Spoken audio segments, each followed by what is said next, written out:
that is turning into a catchy tune. Well, you know what that means. It is time now for your Berkshire Hathaway bi-weekly podcast. Joining us in the studio this morning, John Brodeen, and we'll be back to talk with John right after this. Look, if you want that home, let's go get you that home. And it's okay to feel a little nervous. Or to not know what to look for. Because our network agents have the expertise to take the scary out of buying a home. Now, let's go get you home. All right, we are back. John Brodeen, your realty expert with Berkshire Hathaway in the studios with us today. And John, welcome. How are you, man? Yeah, good. I'm good. Thanks for having me. You're looking really sharp today. Thanks.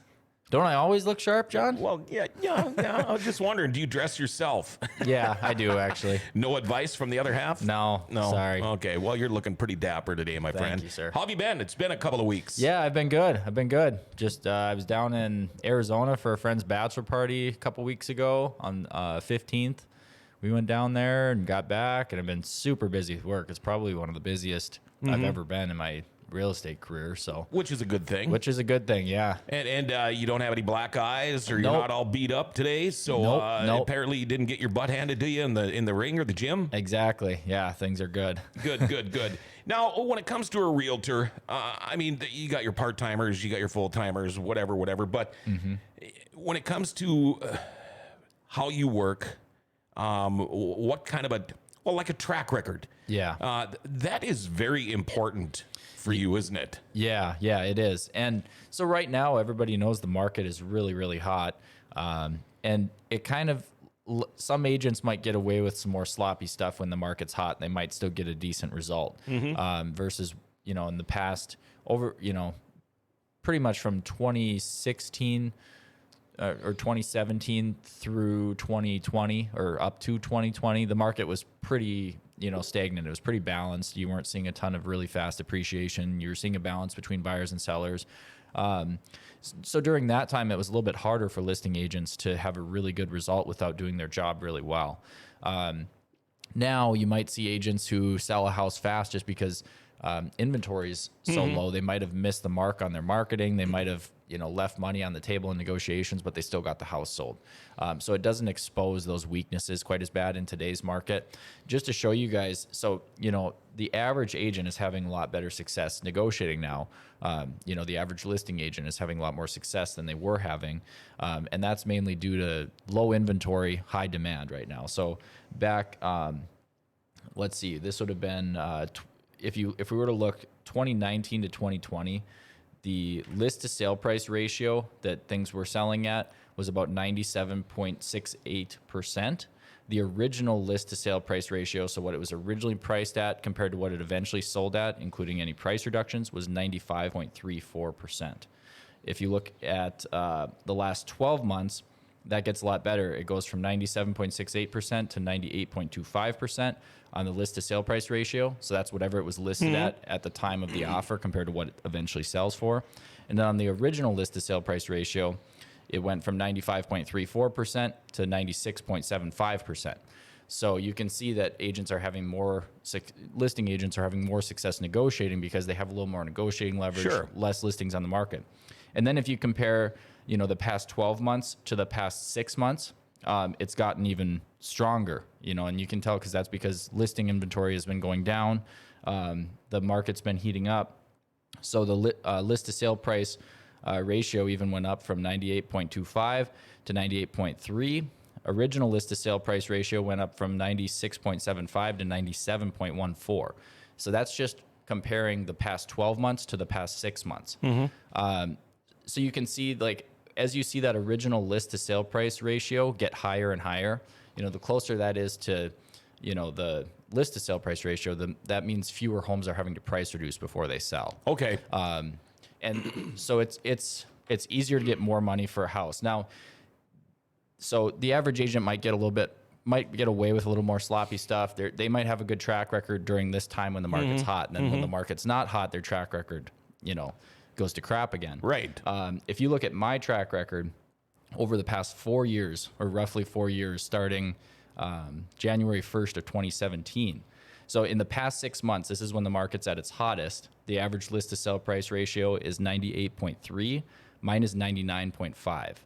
And that 99.5 is over the past 4 years. That includes even when the market was not so good. Sure. My results are better than even when the market is really good right now. And then the original list to sale price ratio is 97.14 for in the past 6 months in Grand Forks. Mine in the past 4 years is 98.77. Wow. So you need an agent. You know, this goes to show that the advertising I am doing, the research I'm doing, how thorough I am with everything, it pays off in a not so hot market, and it pays off even more in a hot market. Yeah, and a lot of people don't realize that. If we happen to see John Brodeen maybe on a billboard or something like that, that comes out of your pocket, I believe. Yep, all that kind of stuff. You know, we pay for our own advertising. You have to know what type of advertising you get the best bang for your buck for listings, especially. And a lot of the advertising is kind of maybe sweat equity advertising. Sure. It's your reputation and your brand that you've built up over years of hard work and relationships you've built up over years, stuff that you can't really buy. You know, you really can't buy a good reputation and good relationships and a good, you know, word of mouth track is a record. huge thing. Exactly. Yep. And that's amongst the agent community as well, because what these agents know the real estate market, and they know the way that other real estate agents do business better than anybody. And so what this means is agents know that when I put a listing on the market, chances are it's priced right. It's going to sell fast. Like my average days on market is 65 days. The average days on, and that's over the past 4 years. Yeah. The average days on market right now in Grand Forks, if you look at, I think this is the past 6 months, is 127 days. Wow. So the difference there is if you list a home May 1st, if I list a home and the average agent lists a home on May 1st, the average agent is going to get an accepted offer on July 21st and close on September 4th. I'm going to get an accepted offer on May 20th and close July 1st. That's the difference between you getting the home of your dreams and being able to get into your next home and not being able to, you know? So now the way this works in low inventory, high demand, does that mean there is more competition amongst realtors, or how does that really work? So I mean, with the low inventory, of course, everybody wants to sell the house, Yeah. but does it seem like you got to get a little more giddy up on your go when it's the situation is the way it is now? You know, I don't know if I'd define it as more competition between agents. There's certainly more competition between buyers. That's the biggest noticeable difference.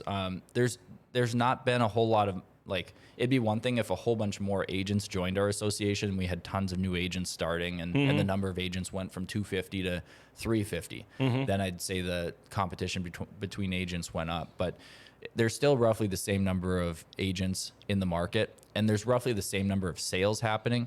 There's just right now there's an imbalance between buyers and sellers. So it's very, very competitive amongst buyers. You know, sellers are reaping the benefits of that. Yeah. Now, you, John, you do this for a living. You do this full time. You don't have another job, and then you come in and sell houses or whatever on the side. No. How important is that? Because there's a lot of realtors in Grand Forks.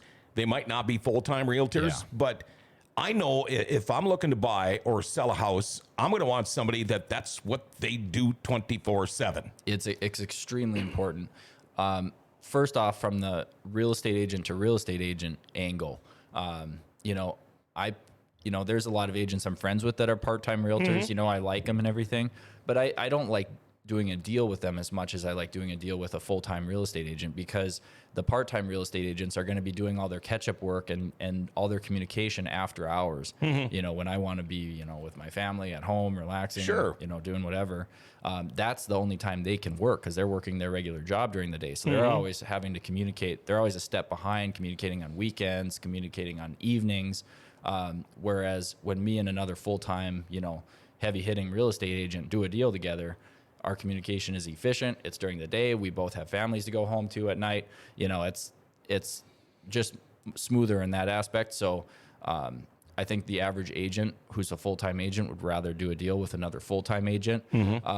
it's almost, if you're only able to put in part-time hours, it's almost impossible to have the market knowledge that a full-time agent that really puts effort in is going to have. Yeah. I mean, I'm not knocking. I've got friends too that have full-time jobs, and they are also real estate agents as a part-time thing. But, you start thinking about it this way. Okay, right now it's 10:15 in the morning or whatever.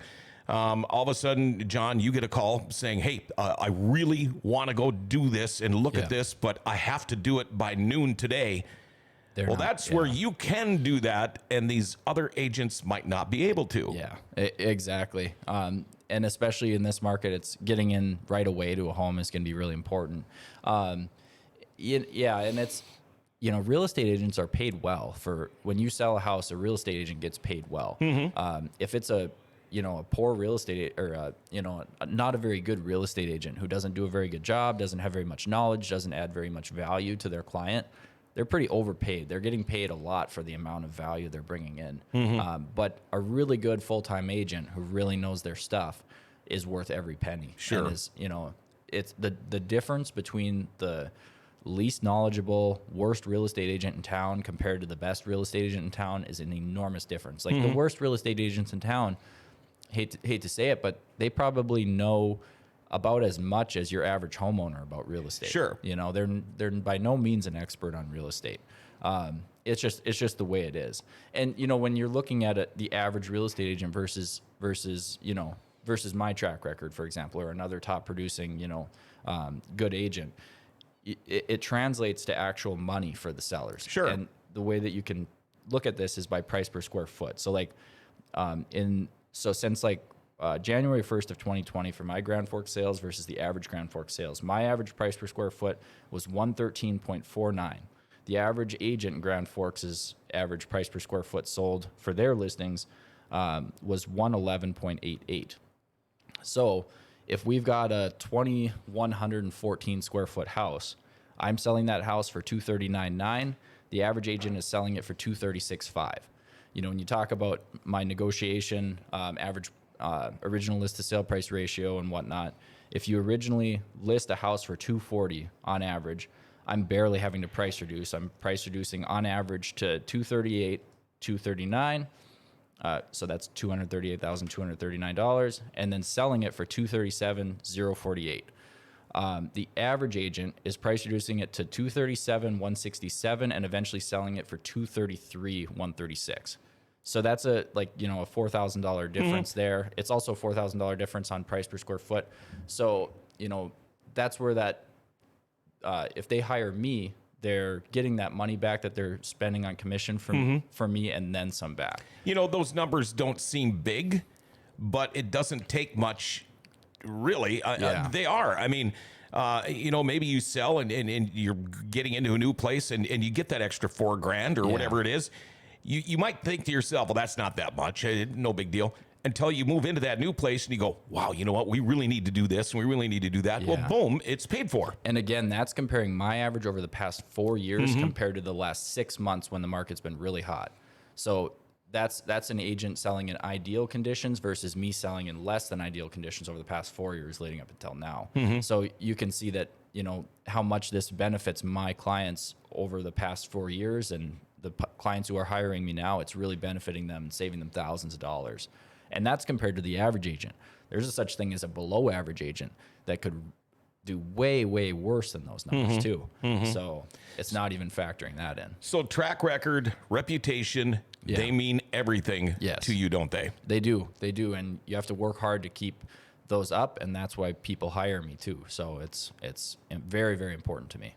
How does somebody get a hold of John Brodeen? 701-213-5428. If you've got a home that you need to sell this spring, I'm your guy. I'm looking forward to seeing what outfit you got on coming up Friday. You're looking good, man. Yeah, maybe not as good as today, but we'll see.